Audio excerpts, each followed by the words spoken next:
Guys কি বলবো, কথা বলতে পারছি না, প্রচুর ঠান্ডা। গাইস এখন চলে এসেছি নাতুলাতে। এখানে প্রচুর প্রচুর ঠান্ডা, বরফ নেই, প্রচুর ঠান্ডা। মানে জাস্ট বলে বোঝাতে হচ্ছে না, হাত মুখ সব লাল হয়ে গেছে, লাল টুকটুকে। আর আজ ডিসেম্বরের 21 তারিখ, দেখতে পাচ্ছ কোথাও একটু বরফ নেই, প্রচুর ঠান্ডা। এই যে দেখো প্রচুর ঠান্ডা, বাবা।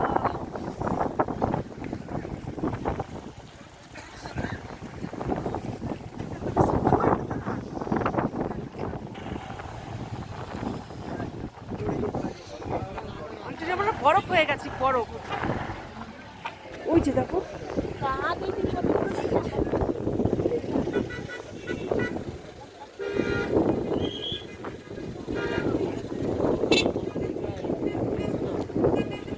উপরে যাচ্ছি, পাশে তো চায়না বর্ডার আছে, মানে ভিডিও করার পারমিশন নেই, তো এখান থেকে যত সবাই দেখাচ্ছি। আর যদি এদিকে দেখাতে পারি তোমাদেরকে দেখাবো, অবশ্যই দেখাবো। কোথাও বরফ নেই। ওই যে টিনের যে শেডগুলো দেখছো, ওই শেডের নিচে ওপরে ওঠার জন্য সিঁড়ি বানানো আছে। আর দুই সাইডে একদম মোটা রডের মতো দড়ি দিয়ে টান টান করে বাঁধা আছে। ওই মানে ওই দড়িগুলোর সাহায্যই মানে ধরে ধরে ওপরে উঠতে হবে সিঁড়ি বেয়ে। এমনি তো ভীষণ কষ্ট এখানে। আর এখানকার উচ্চতাটা দেখেই বুঝতে পারছো না তোলার উচ্চতাটা কতটা। তো গাইজ এখানে প্রচুর তো ঠান্ডা, আর হালকা কিন্তু একটা বরফের লেয়ার পড়েছিল, কিন্তু এখন এত রোদ্দুরের তাপ, সে বরফগুলো এমনিতেই গলে গেছে। একটু একটু স্নোফলস হচ্ছে, হালকা লেয়ার পড়ছে বরফের, আবার রোদ্দুরের তাপে মানে ওটা গলে গলে যাচ্ছে বরফটা।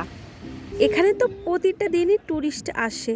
আর ড্রাইভার দাদাটা বলল যে হালকা করে লেয়ার পড়ছে বরফের, কিন্তু রোদ্দুরের তাপে, এত রোদ্দুরের তাপ মানে বরফটা গলেই যাচ্ছে। কিন্তু ট্যুরিস্ট মানে যার ভাগে পড়ছে বরফটা, সে দেখতে পাচ্ছে, বলছে দেখতে তখন বেশ ভালোই লাগছে। আর যার ভাগ্যে থাকছে না, সে দেখতেই পাচ্ছে না। তো গাইজ তোমরা যে ফাঁকা জায়গাটা দেখছো, এখানে মাইন্ড বসানো আছে। আর ওই সাদা বিল্ডিংটা, ওটা হচ্ছে চায়নাদের বিল্ডিং, আমাদের ইন্ডিয়াদের নয়। আর এই যে একটা বড় বিল্ডিং দেখছো, এটাও কিন্তু চায়না বিল্ডিং, ওদের অফিস নাকি এটা। আর্মিরা বললো, আমাদের ইন্ডিয়ান আর্মিরা বললো যেটা, সেটা বুঝলাম।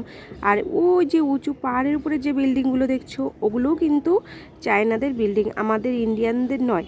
আর এখানে স্পষ্টভাবে লেখা আছে, এখানে ফটোশ্যুট বা ভিডিও করা চলবে না।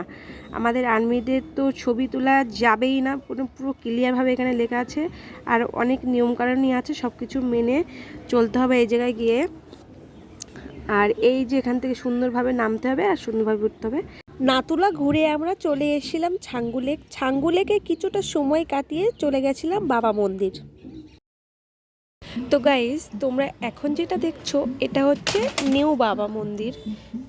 ওল্ড বাবা মন্দিরে আমরা যাইনি, আমরা নিউ বাবা মন্দিরে গেছিলাম। তো সেটুকুই তোমাদেরকে শেয়ার করছি। তো এই জায়গাটায় এখন যেমন দেখছো, তোমরা যদি এই জায়গাটাতে কখনো মার্চ, এপ্রিল, মে মাসে যাও, তাহলে এর মানে দৃশ্যটা অন্যরকম থাকবে। চারিদিকটা বরফে ভর্তি থাকবে, গাছগুলো তো অনেক সুন্দর থাকবে। গাছের উপর তো বরফ, মানে যে কটা গাছই আছে ঝিরিঝিরি বরফে, খুব সুন্দর দেখাবে। আর এই যে যেটা দেখছো, এটা কিন্তু ঝর্ণা, ওয়াটারফলস যেটাকে বলে। তো এটা জল আছে, এই জন্যই এর উপরটা হালকা একটু বরফ পড়েছে। আর এটা তো শিব ঠাকুর, আমাদের হর হর শম্ভু, জয় শিব শঙ্কর।